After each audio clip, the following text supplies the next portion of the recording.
O estudante de administração Gabriel Araújo conheceu o deputado federal Jair Bolsonaro, PSC, em um meme no Facebook. Era final de 2013, e o jovem da Baixada Fluminense, hoje com 22 anos, estava desencantado com a política e com o país. Não acreditava em mais ninguém. Foi depois do meme que nasceu sua admiração ao hoje pré-candidato à presidência da República. O parlamentar conservador aparece em segundo lugar em pesquisas recentes de intenções de voto.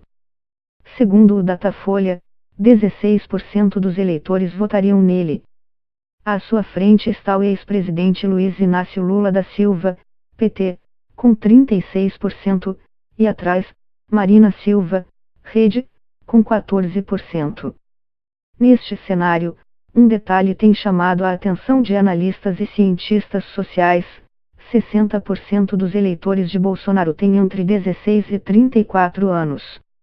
Desses, 30% têm menos de 24 anos. O percentual é significativo quando comparado com a atração ao público jovem de seus principais concorrentes. 45% dos que disseram votar em Lula têm menos de 34 anos. Entre os que preferiram Marina, 49% estão nessa faixa etária. Porque parte da juventude apoia de maneira apaixonada um ex-militar cuja atuação em seus 26 anos de Congresso, 7 mandatos, vinha tendo pouco brilho. Um consenso entre pesquisadores ouvidos pela Notícias Brasil é de que Bolsonaro é um dos principais atores políticos nas redes sociais e que parte de sua força entre jovens pode derivar desse fato. Gabriel, por exemplo, viu o meme, pesquisou vídeos do deputado no YouTube e passou a acompanhar diariamente sua página no Facebook. O perfil do político tem 4,7 milhões de seguidores. Entre seus adversários na corrida presidencial, Lula tem 3 milhões, João Doria, 2,9 milhões. Marina tem 2,3 milhões.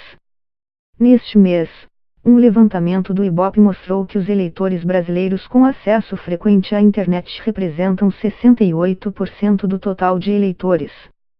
Entre os que expressam preferência por Bolsonaro, no entanto, a situação é bastante diferente.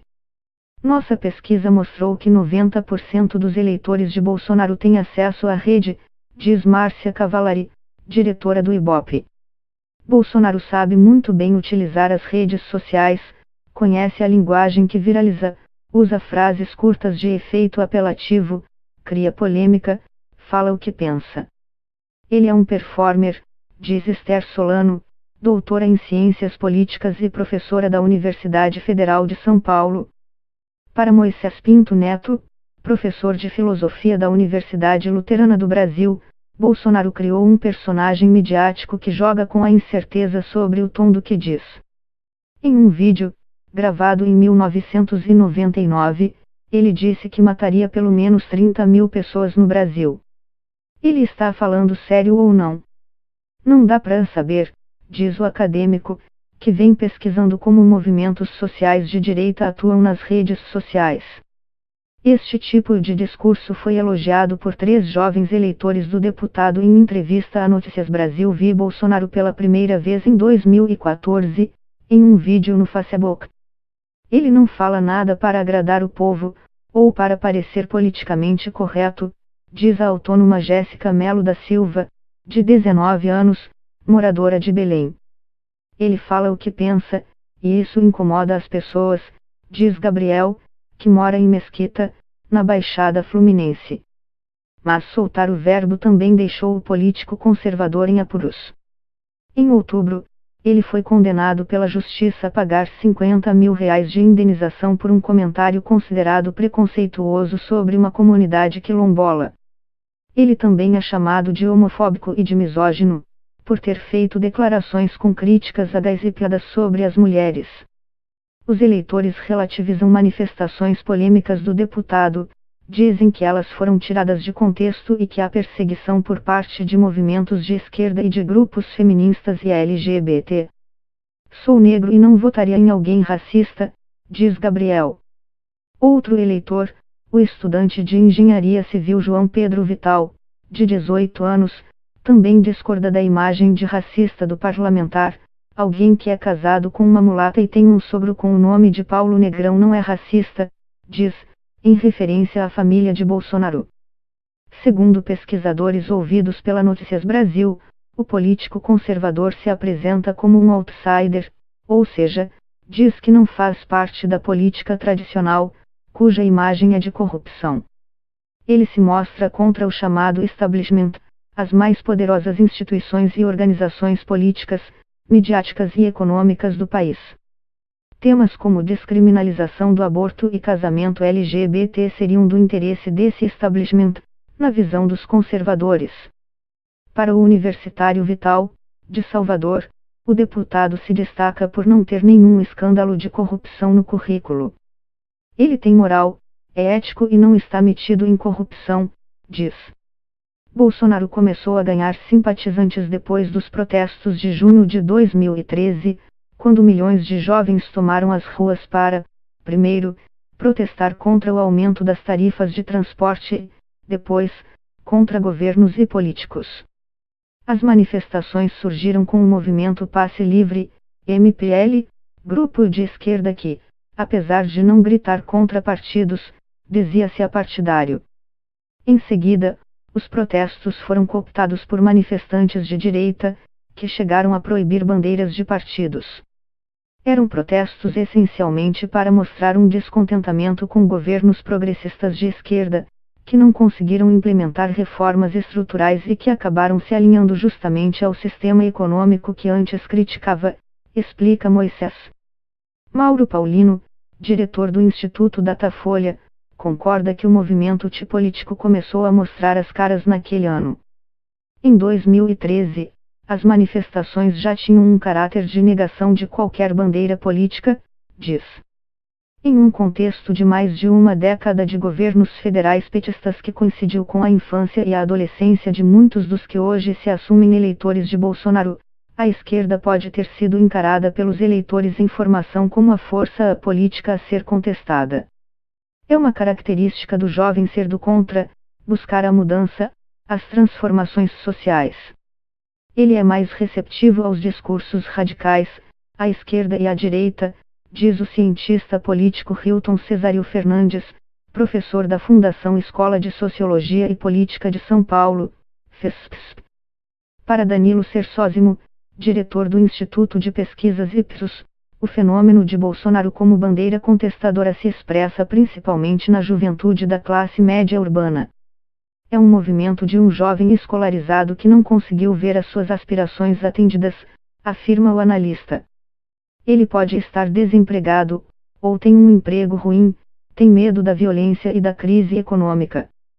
Então ele culpa o governo por não conseguir cumprir suas ambições. E quem estava no governo? O PT e a chamada esquerda.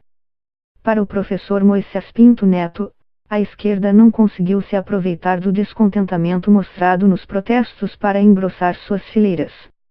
O que aconteceu foi o inverso. A direita, que sempre foi o establishment, começou a se mostrar como crítica ao sistema, como se estivesse fora dele e fosse a solução para os problemas.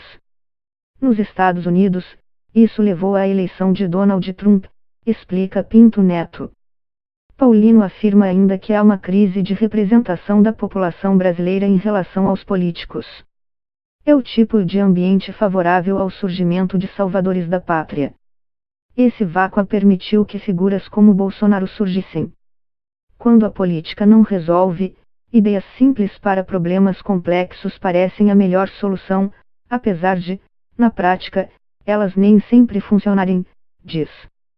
Com o slogan de gestor e trabalhador, o empresário João Doria também aproveitou esse sentimento político para vencer as eleições de 2016 e se tornar prefeito de São Paulo. Ele é pré-candidato do PSDB à presidência. O tucano também é bastante popular nas redes sociais, publicando vídeos de suas ações e críticas a adversários.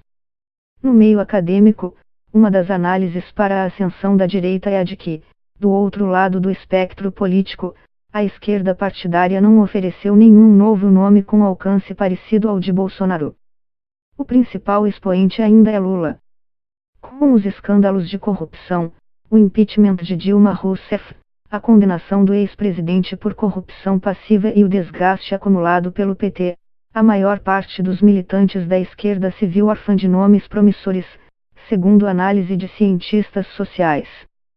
Nessa perspectiva, a esquerda sobrevive em grupos sociais que não têm relação direta com partidos, como o movimento negro, o feminismo, o LGBT e os secundaristas. Paulino diz que jovens pobres, moradores de bairros de periferia, ainda preferem Lula por terem medo de perder direitos. Gabriel se classifica como classe baixa, mas afirma não votar no petista de jeito nenhum.